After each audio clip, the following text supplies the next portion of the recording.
Toutes les grandes enseignes s'y sont installées. 65 000 m² de boutiques. Voici le plus grand centre commercial d'Afrique du Sud. Le Maponya Mall est le symbole du nouveau Soweto. Le ghetto noir de Johannesburg change de visage et entre de plein pied dans la société de consommation. C'est devenu un bon township. Vous pouvez voir quand vous vous baladez tout autour que les rues sont en train d'être rénovées. Vous pouvez aussi acheter une maison à Soweto. Vous savez, les choses changent ici. Je crois que nous sommes passés du township à une vraie ville, en partie grâce à ce centre commercial.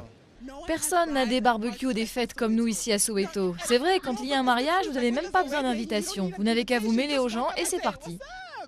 Dès les années 1930, les gouvernements blancs ont cherché à regrouper les populations noires. Celle de Johannesburg a alors migré vers le sud-ouest. Les Noirs n'étaient pas autorisés à posséder leurs propres terres. Le seul endroit où ils pouvaient le faire, c'était en périphérie.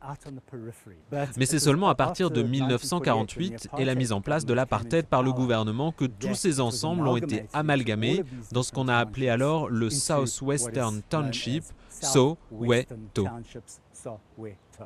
En 1976, des milliers de jeunes descendent dans les rues pour protester contre l'imposition à l'école de l'Afrikaans, la langue de l'oppresseur blanc. La répression qui suivit fit 20 morts rien qu'à Soweto, dont Hector Peterson. Aujourd'hui, un musée porte son nom et attire les touristes, comme la maison où vécut Nelson Mandela. Bienvenue dans la suite OR Tambo, qui est l'une de nos suites présidentielles. Le seul hôtel 4 étoiles de Soweto ne pouvait oublier ce poids de l'histoire.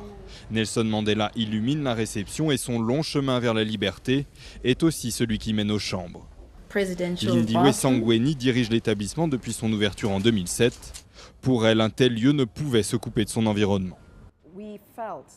On sentait que si on mettait un hôtel dans un endroit comme celui-ci, on allait créer des opportunités de développement en attirant des entreprises, des touristes, mais aussi des gens du coin. Et que tous ces gens auraient envie de connaître ce qui se passe autour de l'hôtel. Problème, malgré la Coupe du Monde, l'hôtel est loin de faire le plein. Et à quelques mètres à peine de cet îlot de luxe, la misère est toujours là. Le Soweto nouveau est à l'image de la nouvelle Afrique du Sud, un des pays où les inégalités entre riches et pauvres sont parmi les plus importantes au monde.